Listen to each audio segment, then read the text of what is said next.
Hey guys, welcome to our first Bible class of the week. Make sure that you do this class before you take the test later on this week. If you have not done this test, or if you haven't done this lesson before the test, there's going to be some stuff on the test you're not ready for. Today I want to review a couple things from Jacob's life and tell you sort of how things ended up with the whole Esau issue. So, first of all, on his way to Haran, where he met Laban, where he married Leah and Rachel, on that journey, Jacob had a dream of God and of angels going up and down on a staircase. If we had been in class, we would have gone into more detail with that. We just don't have time for that right now. But on your sheet today, that is one of the things. Where did Jacob have his dream? That happened right before he went to his uncle Laban. Okay? So that's important for you just so that you know where to put that in the order of events. We just learned all about Jacob and all of his family. So he had 12 sons. Now, he also helped take care of Laban's flocks, all of the goats and the sheep. And so he became very rich. Jacob himself had a lot of goats. He had a lot of sheep, a lot of livestock.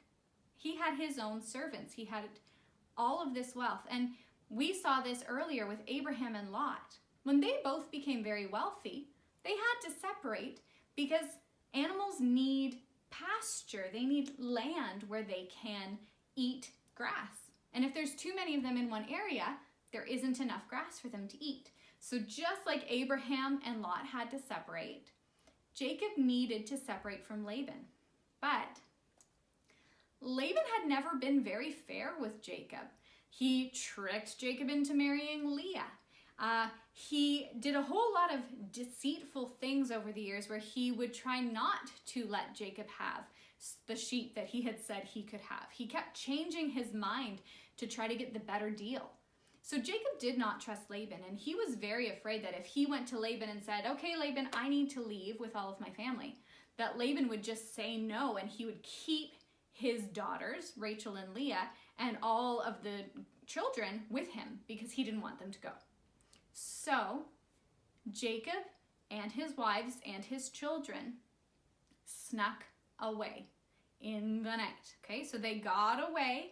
Eventually, Laban did track them down, and they made a compromise where Laban agreed that Jacob could leave, but he did it in a very sneaky way, right?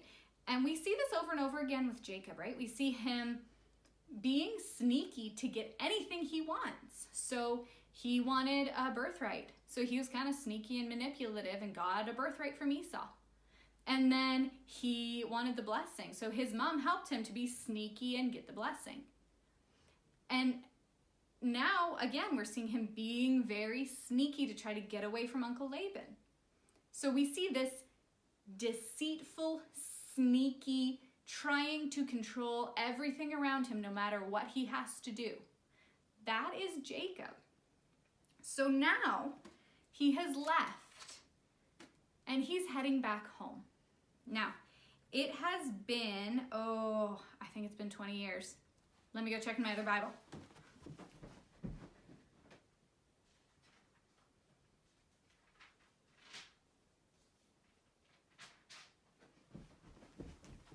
Yes, it's been 20 years since Jacob left his home. Why did he leave in the first place? Because Esau wanted to kill him. And not just oh, I'm so angry, I could kill you. No. Esau would have killed Jacob. So Jacob had to run for his life. Now Jacob is coming back. And what's Esau going to say? He has no idea, but he's definitely expecting the worst thing possible. So on his way there, he is, as always, scheming and manipulating and trying to figure out how can I control this situation. So he thinks, okay, I know what I'm going to do. I'm going to take all of my family and I'm going to divide them into two groups so that if Esau attacks, then at least he's only attacking one group and half of my family will still be alive. So So that's one of his things. He's going to separate his family into 2 groups so that at the very least he'll have half of his family when this is done. Another thing he's doing is he's decided he's going to send servants in front of his group. So he's going to send the first servant with a whole bunch of presents for Esau, who will say to him, "Oh, Jacob is coming behind me, and here's a bunch of stuff for you, Esau." And then the next servant will show up. "Oh yes, Jacob is behind me, but here's more gifts for you." And then another one, "Here's more gifts." So he's going to try to butter Esau up with a bunch of presents. This is his plan. This is all he can think of. This is the only thing that could possibly work. Did he think to, pray? No. That would have been a good idea. Also, do you remember how I said that Rachel had Benjamin? Rachel hasn't had Benjamin yet. So Rachel is still here.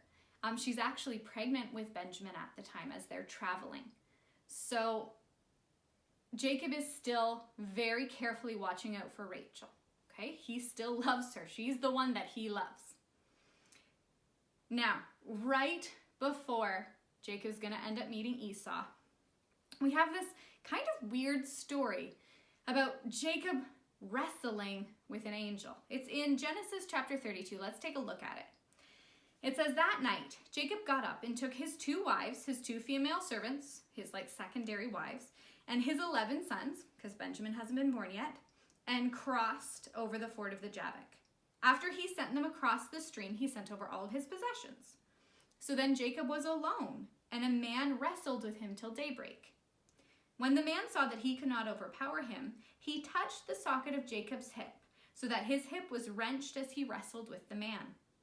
And then the man said, 'Let me go, for it's daybreak.' But Jacob replied, 'I will not let you go until you bless me.'"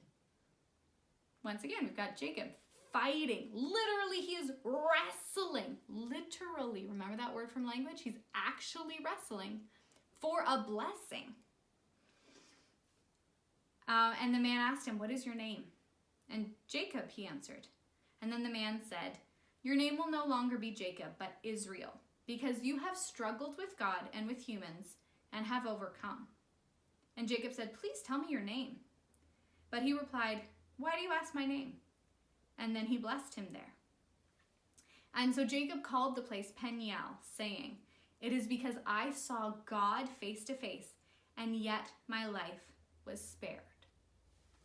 So at first we're saying, oh, he's just wrestling with this man. But by the end of it, Jacob realizes that he's been actually wrestling with God.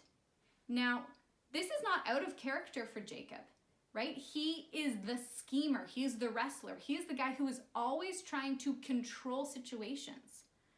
And it's like God has stopped him for a minute.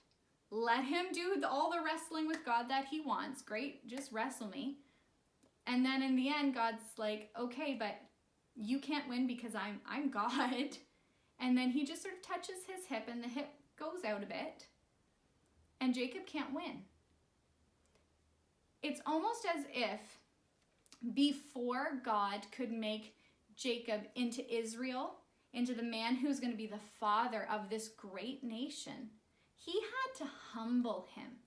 He had to bring him to a place where he realized he was not in charge, but God was. So we see that happening here.